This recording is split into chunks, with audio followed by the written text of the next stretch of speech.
Bismillahirrahmanirrahim. Assalamualaikum warahmatullahi wabarakatuh. Alhamdulillah wassalatu wassalamu ala rasulillahi wa ba'd. Berjumpa lagi dengan kami Parenting Islami Al-Makna, membahas atau mengupas pertanyaan-pertanyaan yang sampai pada kami dari pemirsa Al-Makna di Instagram untuk kita bahas dengan lebih luas dan lebih rinci insyaallah. Ada pertanyaan dari saudara kita yang kurang lebih pertanyaannya seperti ini. Saya menemui kesulitan dalam menemukan jodoh. Bagaimana solusinya Ustadz? Ya, Masya Allah. Barakallahu fikum bagi penanya dimanapun antum berada. Semoga Allah Subhanahu Wa Taala mudahkan jodoh bagi antum, ya, wanita yang baik agama dan juga akhlaknya untuk menjadi istri dan calon ibu dari anak-anak antum. Kalau membahas tentang solusi terbaik tentu solusi yang datang dari Allah dan Rasulnya. Dan mari kita bacakan beberapa solusi yang telah Allah dan Rasulnya sampaikan kepada kita untuk kita terapkan dalam kehidupan kita. Tentu merasa kesulitan dalam mendapatkan jodoh itu adalah hal yang sangat manusiawi. Ya, kita juga dulu sebelum menikah juga mengalami atau merasakan perasaan yang sama. Ya, tapi tentu ini tidak menjadikan kita lantas putus asa atau menempuh jalan yang salah. Ya, seperti halnya rezeki yang telah Allah tetapkan, ya, namun kita juga tetap untuk diwajibkan untuk menjemputnya dengan ikhtiar yang baik. Ya, berkah dan sesuai dengan syariah. Berikut ada beberapa hal yang bisa saudara kita ini lakukan atau terapkan dalam kehidupannya untuk mendapatkan jodoh terbaiknya, untuk menjemput jodoh terbaiknya. Apa saja hal tersebut? Yang pertama adalah perbaiki hubungan dengan Allah. Ini adalah ikhtiar langit. Ya, seringkali cara tercepat untuk mendekatkan jodoh itu dengan mendekat kepada pemilik jodoh itu sendiri. Ya, ini adalah cara yang cara pintas sudah. Ya, kita mendekatkan diri kepada Allah Subhanahu wa taala. Lalu kalau ada pertanyaan lagi, bagaimana caranya? Saya harus mulai dari mana? Karena pertanyaan logisnya seperti itu. Nah, caranya yang pertama adalah kita jaga sholat wajib. Kita jaga sholat 5 waktu kita. Dan juga plus sholat malam kita, sholat tahajud. Ya, pastikan sholat 5 waktu dijaga di awal waktu secara disiplin. Ya, jangan sampai kita senantiasa terlambat sholat. Misalkan kita sholat duhur di waktu asar, sholat asar di waktu maghrib. Nah, ini juga merupakan bentuk dari kelalaian kita kepada Allah Subhanahu wa Ta'ala. Ya, kemudian hidupkan sepertiga malam terakhir untuk mengadukan isi hati dan memohon petunjuk langsung kepada Allah Subhanahu wa taala. Di sepertiga malam akhir Allah Subhanahu wa taala turun ke langit dunia, ya, menantang dalam tanda petik, ya. Siapa di antara umatku, hambaku yang meminta, ayo mintalah, aku akan kabulkan. Allah sampai seperti itu dalam setiap malamnya. Ayo kita gunakan momen-momen seperti ini, ya. Kemudian yang kedua, perbanyak istighfar, ya, karena hambatan rizki termasuk jodoh bisa jadi bersumber dari dosa-dosa yang belum kita mintakan ampunannya. Ya, coba ini berlaku untuk siapapun, ya. Artinya coba kita mungkin lebih seringnya harus berpikir, siapakah orang yang pernah saya zalimi namun saya belum meminta maaf, belum meminta dihalalkan padanya. Ya, kalau ingat, ayo segera kita minta maaf pada mereka. Ya, karena ini bisa jadi sebuah penghambat besar Allah menjadikan doa kita untuk dikabulkan. Ya, perbanyak istighfar. Karena istighfar adalah kunci utama pembuka jalan yang buntu. Ya, sebagaimana firman Allah Subhanahu wa taala melalui lisan nabinya Nabi Nuh alaihissalam, Allah Subhanahu wa taala berfirman, a'udzubillahi minasyaitonirrajim, faqultu astaghfiru rabbakum innahu kana ghaffara. Ya, maka aku berkata kepada mereka, mohonlah ampunan kepada Tuhanmu, sungguh Dia Maha Pengampun, ya, sungguh Dia Maha Pengampun. Al-ayah. Kemudian selanjutnya adalah fokus untuk memantaskan diri atau upgrade kualitas diri kita. Ya, sembari menunggu waktu yang tepat, gunakan waktu luang untuk fokus memperbaiki kualitas kita, memperbaiki value kita. Ya. Baik dari segi agama, akhlak, kematangan emosi maupun kemandirian finansial. Ya. Coba kita terus upgrade kemampuan diri kita, dari ketakwaan kita, dari ibadah kita, sholat 5 waktu kita yang kita sebutkan tadi di atas, sholat malam kita, kemudian akhlak kita, kematangan emosi. Ini sangat penting sekali ya ikhwah ya. Kematangan emosi ini sangat diperlukan sekali untuk seorang pemimpin, seorang leader. Jangan sampai kita jelang menikah atau kita menikah dalam keadaan emosi kita masih sangat labil ya. Kan ini akan berpengaruh kepada istri kita dan anak-anak kita. Kemudian kemandirian finansial, ya tidak bisa dipungkiri bahwasanya menikah itu butuh uang, butuh finansial.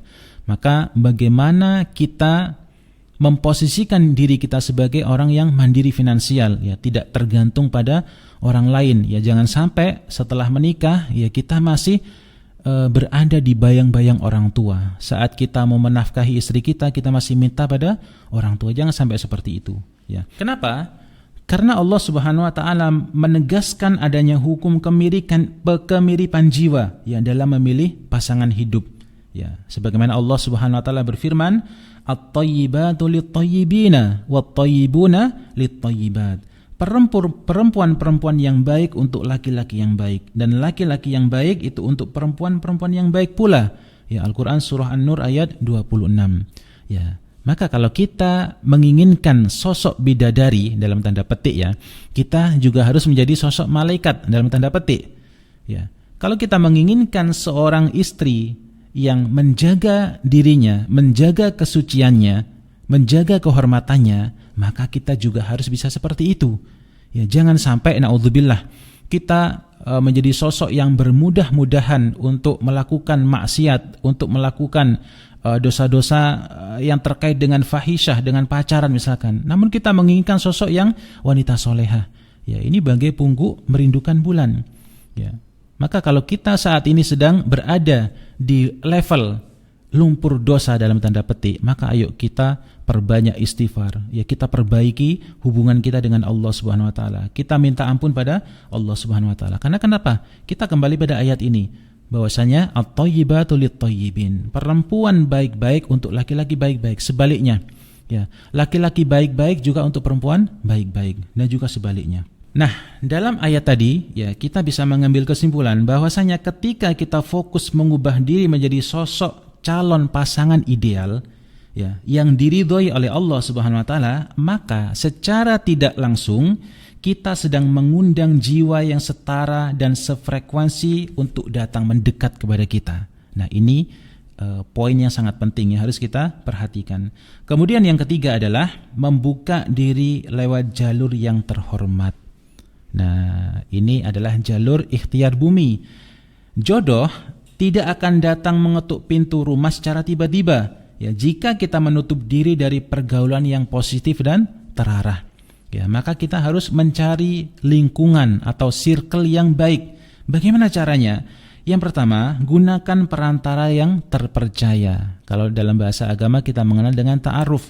Ya, maka sampaikan niat serius untuk menikah kepada ustadz, kepada guru agama, guru ngaji, atau sahabat yang memiliki lingkungan yang baik, memiliki circle yang baik, ya, agar dibantu dicarikan calon yang sekufu dan solihah.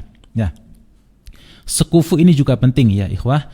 Ya, sekufu ini artinya setara ya, terutama dalam hal pemahaman agama. Selanjutnya dalam hal-hal yang sifatnya teknis yang masih bisa diperbincangkan atau didiskusikan ya, contohnya memilih sesuku misalkan ya, memilih sedaerah atau hal-hal yang lainnya yang walaupun ini hanya masalah teknis namun masih bisa diperbincangkan ya.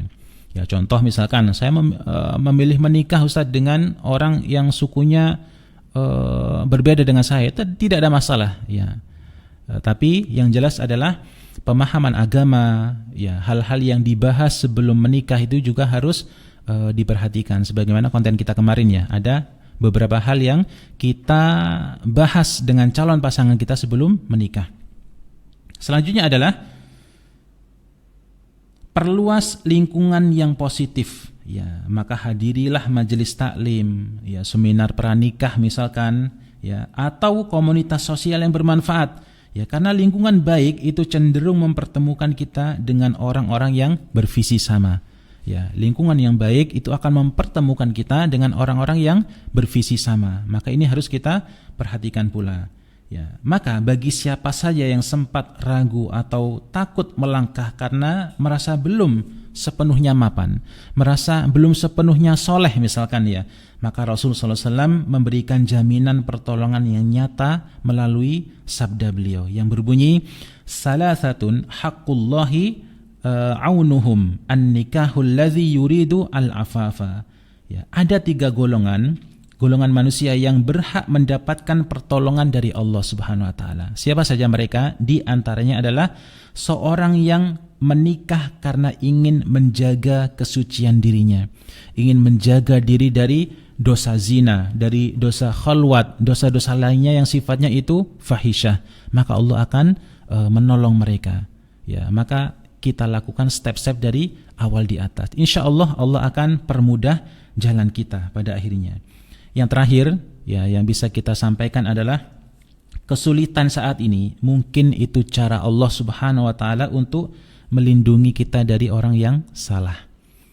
Ya, misalkan kok susah sekali saya menikah, saya sudah menemukan calon, misalkan calon fulanah, ya, sudah cocok saya dengan orangnya, sudah cocok saya dengan orang tuanya, dengan lingkungannya, sudah berjalan beberapa bulan misalkan kita mengenal, qadarullah tidak jadi. Bisa jadi ini cara Allah Subhanahu wa taala untuk melindungi kita. Ternyata di kemudian hari ya terbongkar sifat buruk si fulanah ini. Ya. Bukankah ada banyak contoh hal-hal semacam ini?